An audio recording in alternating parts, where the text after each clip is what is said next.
bonjour à toutes et à tous, j'espère que vous allez bien aujourd'hui pour cette nouvelle vidéo.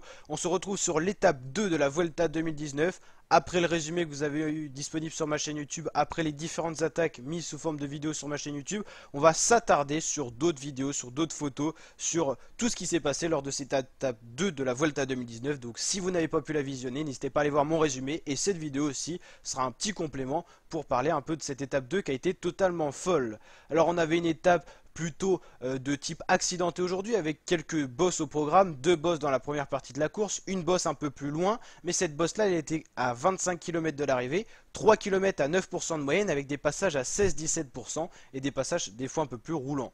On a donc eu le droit à une équipe Jumbo-Visma qui a roulé très fort avant le pied de l'ascension pour placer ses leaders, Roglic, Kruijswijk et Bennett, mais également pour tenter quelque chose.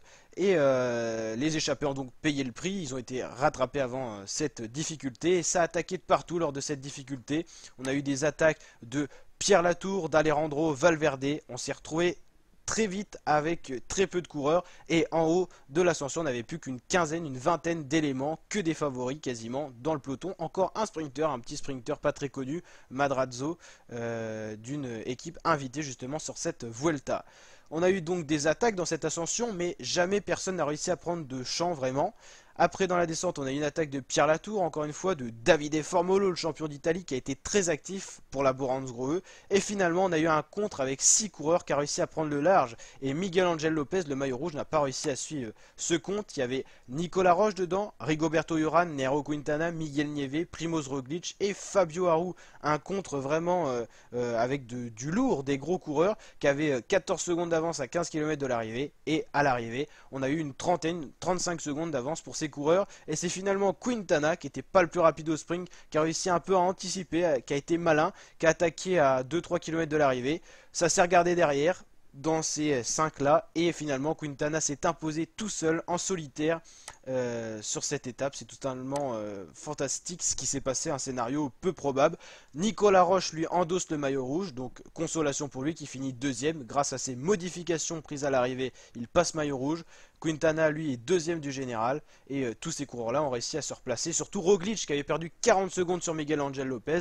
Il est plus qu'à 3 secondes de Miguel Angel Lopez au général, donc très bonne opération pour tous ces coureurs qui nous ont fait rêver à l'écran, qui ont dynamisé un peu cette course et c'était vraiment beau à voir. On va quand même regarder les classements. Alors le maillot rouge, Nicolas Roche, meilleur sprinter c'est Quintana, c'est totalement fou aussi ça. Meilleur grimpeur c'est Madrazo, donc c'était pas lui le sprinter dans le peloton.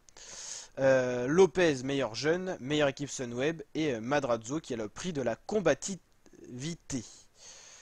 Alors le classement, les classements, le général, Roche, Quintana, Urán, Nieve, Angel Lopez, Roglic, Kelderman, Sergio Andrés, Higuita, Formolo et Majka, déjà des leaders dans le top 10 de cette Vuelta dès la deuxième étape, c'est totalement fou.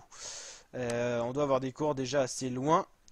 Alors, est-ce qu'on n'a pas eu d'abandon encore? On a Vasil Kirankat de la Ineos. Ah oui, on n'a pas parlé de la Ineos même pendant le résumé, j'ai un peu oublié. Mais contre-performance, aucun des leaders de la Ineos n'était dans les deux premiers groupes. C'est-à-dire qu'ils ont déjà perdu plus d'une minute au général, que ce soit Wout Poels ou encore le jeune Theo Geoghenaert, qui ne sont plus du tout dans la course. On va justement essayer de voir où ils sont. Timinos, Davide de la Cruz, Salvatore Puccio. Ils sont à 2 minutes, il doit avoir des Timinos peut-être un petit peu avant quand même. On va regarder ça. Et non, et non.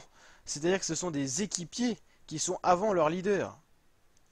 Ah oui, on va voir ça justement, où sont les Timinos, là, Wout Poels et Geoghenaert qui étaient censés être leaders.